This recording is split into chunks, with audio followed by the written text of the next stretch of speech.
Was a good friend, good sister, great daughter. All around just a good person, a rising star. I want to make it clear, real clear. Domestic is not a joke. It's not something that we should take lightly.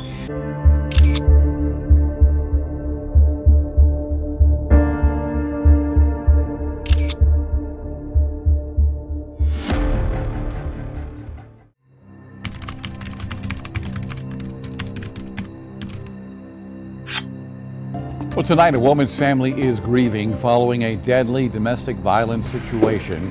Richland deputies responded to an apartment on Mallet Hill Road last night to calls of a woman who we now know as Winter Straw. She was found shot to death outside her home. Investigators say her husband barricaded himself inside that home, eventually shooting himself. They looked like a dream. Her laugh, his gaze, their chemistry undeniable. Every snapshot was framed just right. Every video timed to a trend. Every comment filled with admiration, envy, and longing. Winter Nicole Straw and Renardo Johnson were the couple everyone wished they could be. Their Instagram painted a portrait of love, a curated symphony of sunsets, surprise gifts, and whispered declarations. Their TikTok feed, a collection of joy. From lip-syncing duets to late-night dances in matching hoodies, they weren't just a couple, they were a brand. Followers weren't just watching, they were invested. People tagged their friends under their posts. "Someday, this'll be us," they'd write. Relationship goals. Real love still exists. But then came March 26th, 2023. In just under 7 minutes, the illusion disintegrated, violently. It happened outside a quiet apartment complex in Columbia, South Carolina. Witnesses didn't hear shouting or the kind of chaos that builds over time. They heard a series of sharp cracks and then silence. One moment, Winter Straw was a glowing presence on social media. The next, she was gone. And the man the internet believed adored her more than anything? He was the one who pulled the trigger. Well, we now know the name of a woman who was shot and killed outside of an apartment complex on Mallet Hill Road that we told you about. She is 25-year-old Winter Straw. This incident started at about 6 o'clock on Sunday night near the 700 block of Mallet Hill Road, where deputies say Straw was shot and killed. Deputies say the suspect then barricaded himself inside the apartment for more than 3 hours. They later heard a gunshot from inside the apartment. They found that suspect dead or with a gunshot wound to the upper body. He died on Monday morning. So how does that happen? How do we go from coordinated dances and love letters to emergency sirens and yellow tape? How does a man who wrote grateful for every moment with this woman days earlier become the same man police would later find barricaded inside her apartment, weapon in hand? To understand what really happened, we have to start where the world first met them, online. It's easy to scroll past a love story that looks too perfect. Easy to assume you're just seeing the highlight reel. But what if that was the point? What if behind the matching outfits, the sweet captions, and the couple photos framed to perfection was a relationship unraveling, piece by piece? This isn't a story about love. It's a story about control. It's about image over intimacy, perception over protection, and a community left asking questions that may never have answers. Because when the cameras stopped rolling and the filters faded, all that was left was the truth, and the truth was devastating. This is the story of Winter Nicole Straw and the life she built, and this is the story of how that life was stolen, in plain sight. So if you are ready, let's dive in.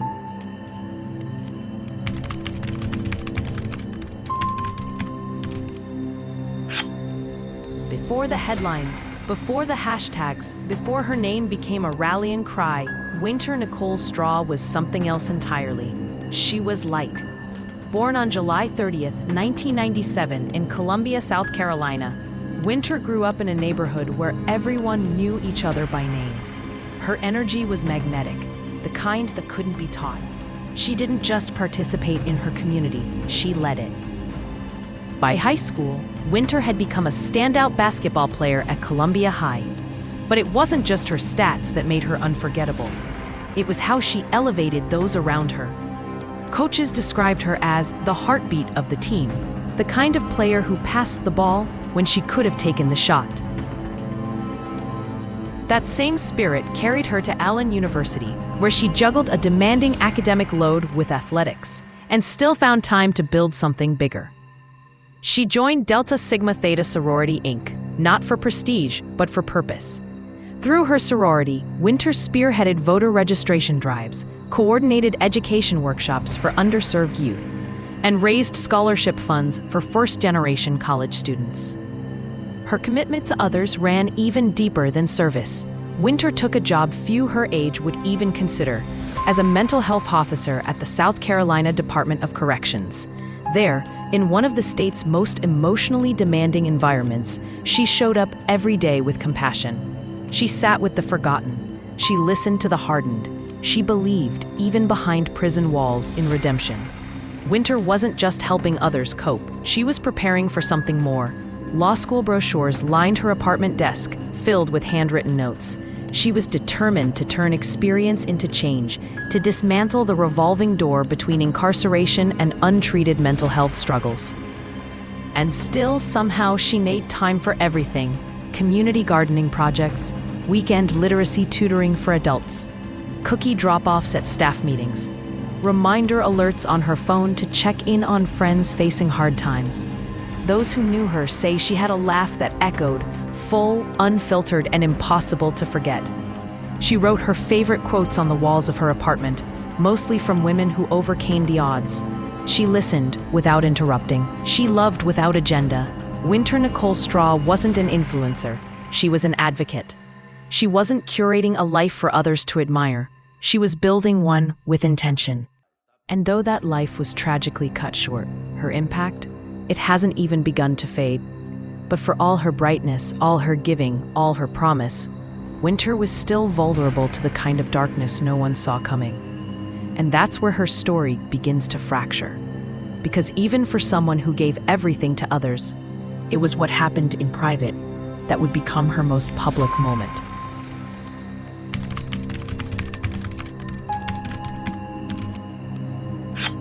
To anyone watching from the outside, Renardo Johnson seemed like an ideal partner.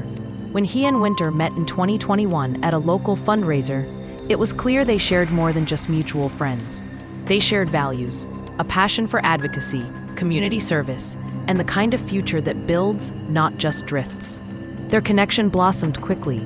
Coffee dates turned into road trips. Weekend outings turned into family introductions. By early 2023, they were a familiar presence around Columbia. Whether dressed in coordinated colors for a holiday shoot or dancing in their living room for a TikTok challenge, they projected harmony, the kind of relationship that inspires comment sections filled with admiration. Renardo often appeared in Winter's social media with quiet confidence. He wrote posts filled with gratitude like, "Grateful for every moment with this woman. Some things you just know, she's one of them." He brought Winter coffee before early shifts. He planned thoughtful date nights. He celebrated her achievements with genuine pride. They appeared inseparable, a couple building towards something lasting, and through the lens of social media, that's exactly what it looked like.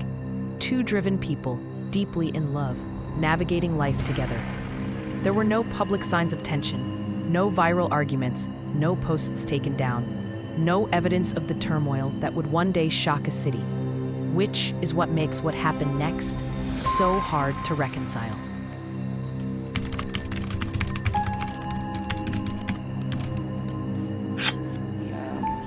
Was a good friend, good sister, great daughter, all around just a good person, a rising star.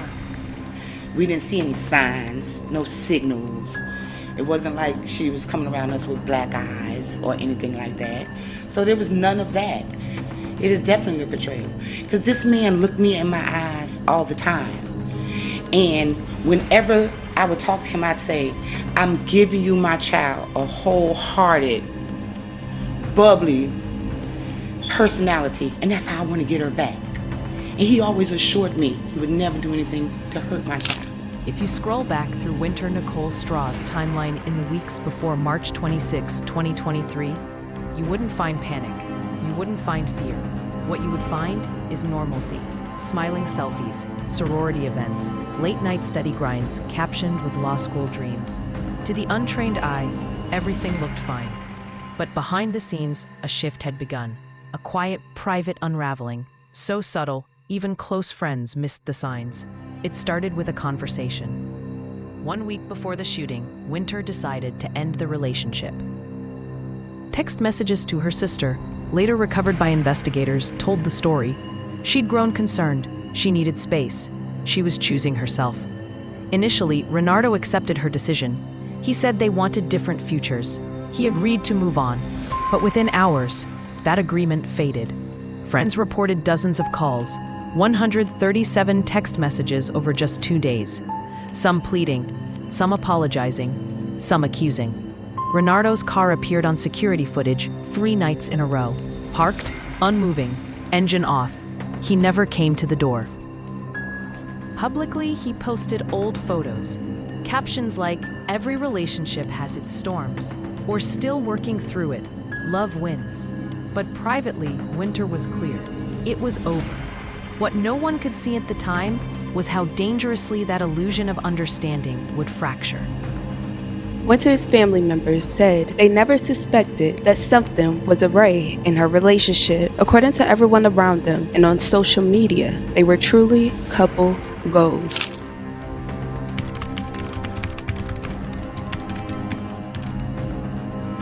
We want to make it clear, real clear. Domestic is not a joke. It's not something that we should take lightly. For those of you that are posting on Facebook and doing all that unnecessary stuff, I don't care what a person does to you. You don't have the right to take her life. You don't have the right to put your hands on nobody. Sunday, March 26, 2023. It began like any other day in Columbia, South Carolina. A quiet spring morning, clear skies, the kind of calm that conceals the storm. At 8:45 a.m., Winter Nicole Straw left her apartment. Brunch plans with friends, a normal Sunday. By 11:30, she was back home, smiling on a video call with her sister, making plans for an upcoming family cookout. At 1:15 p.m., the first message came through from Renardo. He wanted to talk. At 2:30 p.m., a neighbor saw his car pull into the lot. By 3:05, Winter stepped outside. They met near the entrance. No yelling, no commotion, just tension. A dog-walking neighbor would later recall Winter's voice, calm but clear. "This isn't going to work. You need to accept that." Renardo's voice rising. He demanded an explanation. Why? Why now? Winter turned to walk away. He followed, grabbed her arm. She pulled free. He returned to his vehicle. At 3:12 p.m., he opened the door and reached inside. Winter saw the motion and ran toward the building entrance. Seconds later, gunfire. 3 sharp reports, echoing across the courtyard. Residents screamed. Calls to 911 flooded in. When paramedics arrived, Winter was still lying outside her building. Efforts to revive her failed. She was pronounced dead at the scene. In just 7 minutes, a future was erased. Winter Straw, daughter, sister, advocate, dreamer, was gone. And Renardo Johnson wasn't done. He didn't run. He barricaded himself inside her home.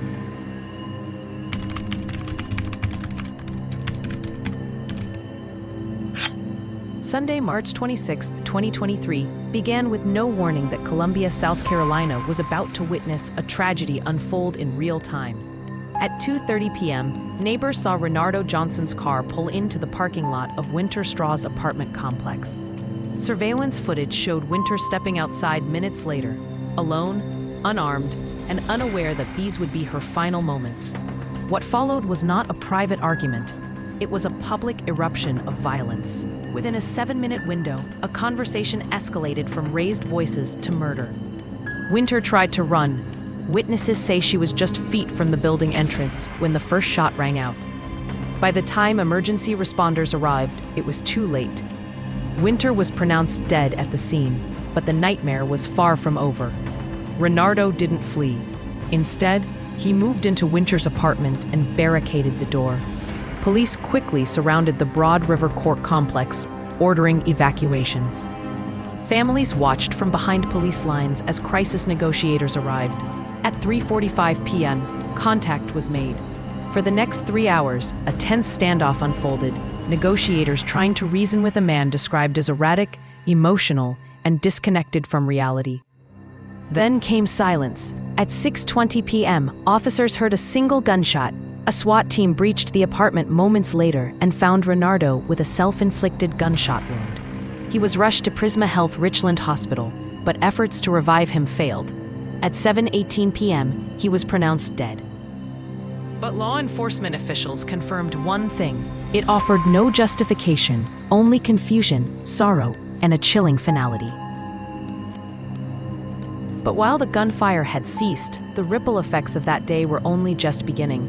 What investigators would uncover in the following hours would reshape how the community understood the tragedy and the relationship at its center.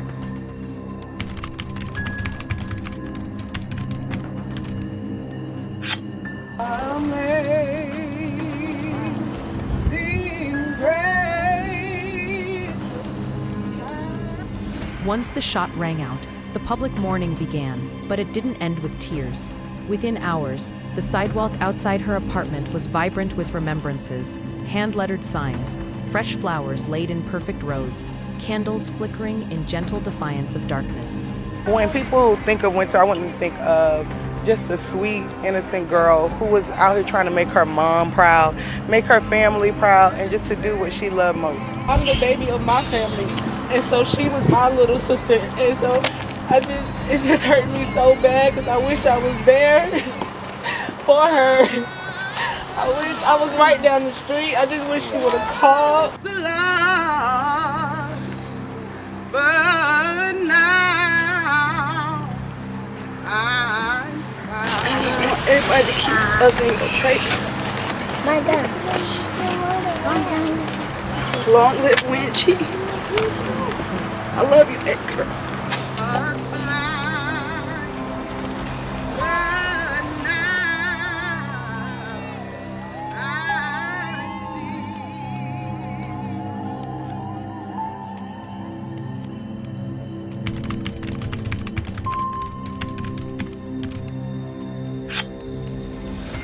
What can we learn from a story where the signs were subtle, the outcome irreversible, and the questions still linger? Winter Nicole Straw's death underscores a painful reality. Not all abuse leaves visible bruises.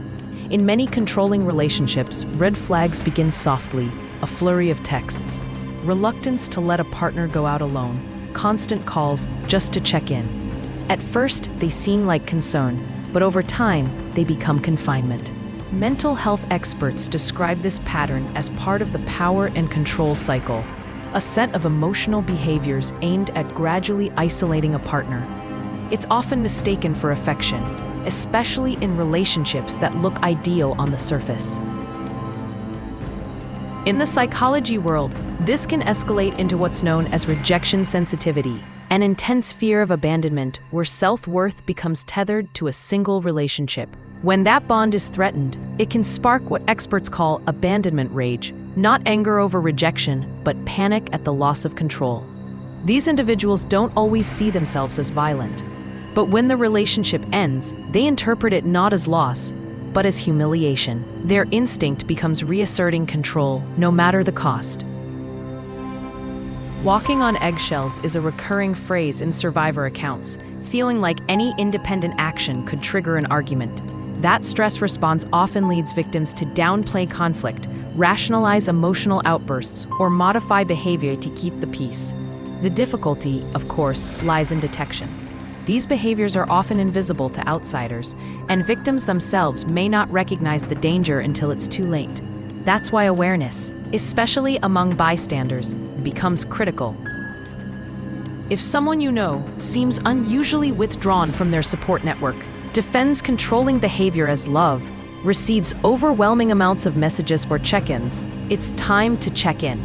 The goal isn't to assume, it's to ask, gently, non-judgmentally.